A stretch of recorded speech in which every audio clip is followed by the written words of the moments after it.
primeiro lugar, quero cumprimentar a todos e a todas presentes. Quero parabenizar o deputado Marcelo Freixo por mais uma iniciativa fundamental da Comissão de Direitos Humanos. Eu acho que essa comissão, junto com a Comissão de Educação, eu acho que são as duas comissões que nós temos nessa casa que são comissões que, objetivamente, contribuem de forma muito positiva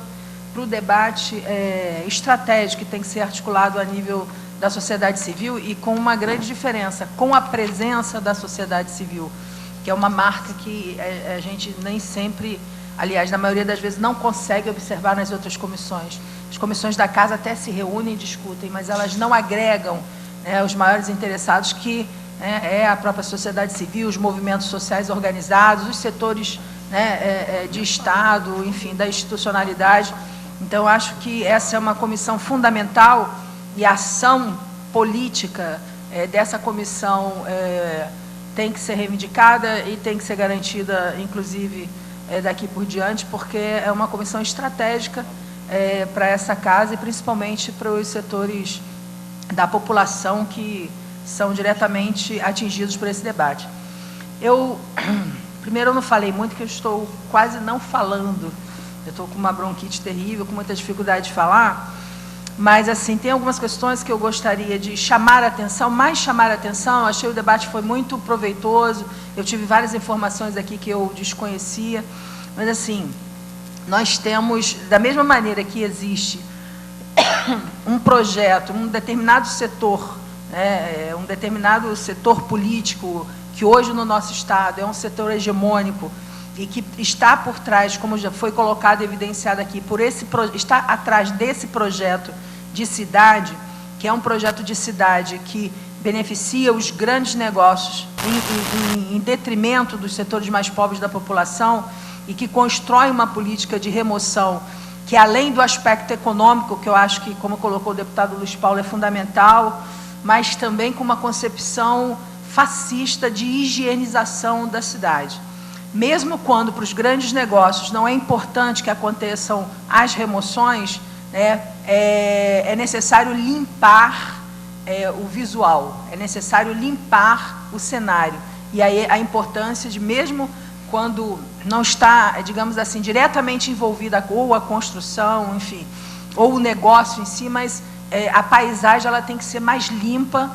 tem que ser o mais branca, tem que ser o menos contraditória possível. Eu acho que nesse debate aqui, inclusive, da Vila Autódromo, se observa muito isso, esses dois aspectos,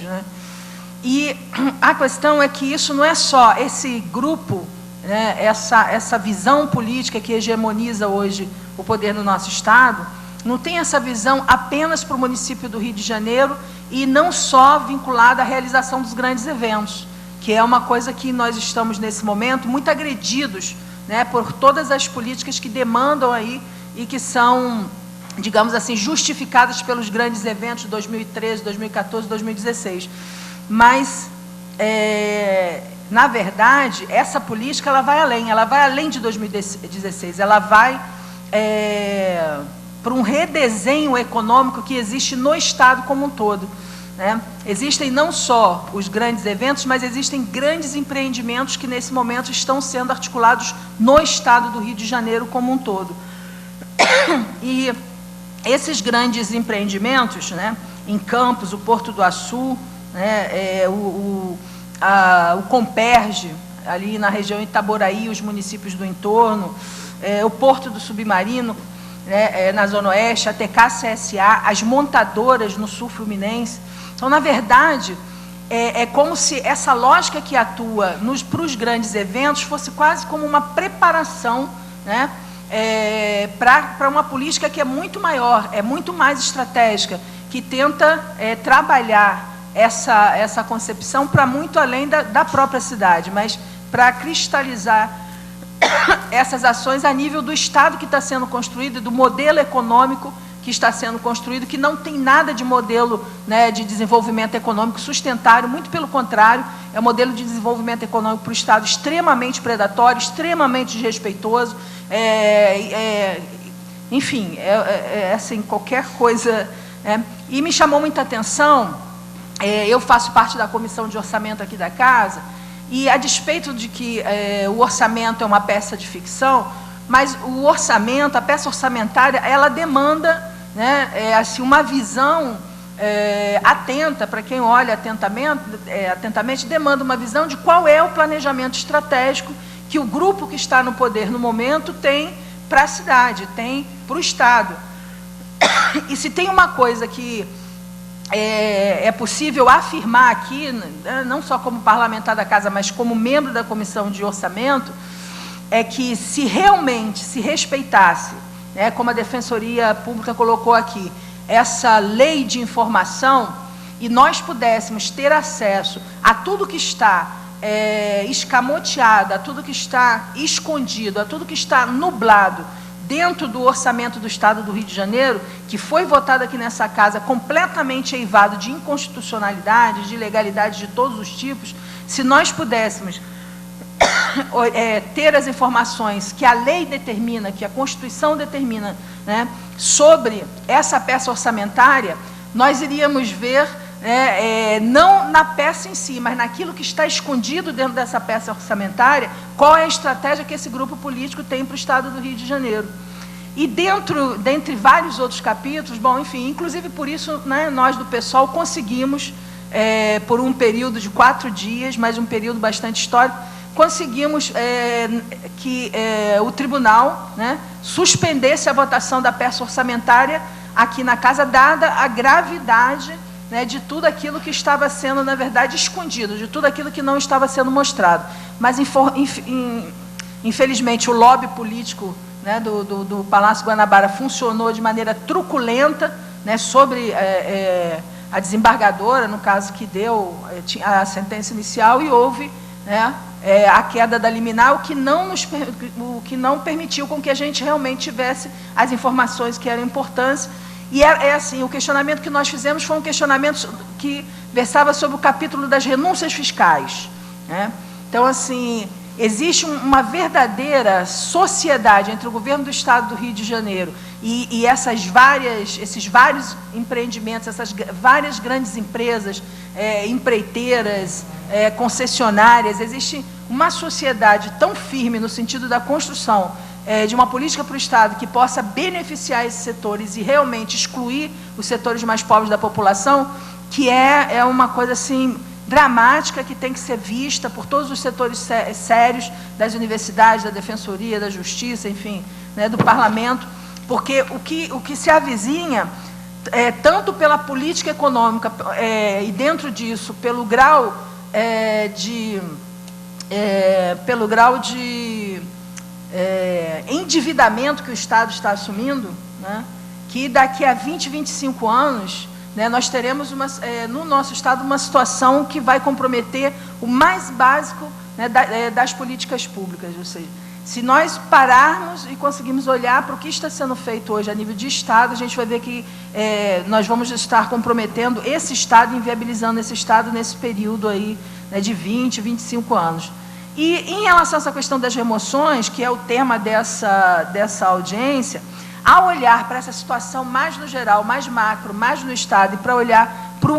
para esses grandes empreendimentos e para o entorno desses grandes empreendimentos, a gente vai ver que existe, né, em algumas regiões, o fenômeno das remoções, como existe em outras regiões o fenômeno, né, da realocação de pessoas em torno desses grandes empreendimentos. Tem coisas que estão acontecendo aqui que a gente ainda não teve atenção devida, estilo Campo dos Goitacazes deve aumentar sua população, né, para os próximos 10 anos em cerca de 800 mil pessoas. São João da Barra deve ter um acréscimo aí de cerca de 500 mil pessoas. Itaboraí, que é a região ali do Comperge, de mais 500 mil pessoas, junto com aqueles 11 municípios ali do entorno, e que já estão sofrendo assim, problemas muito graves, como as comunidades hoje, por exemplo,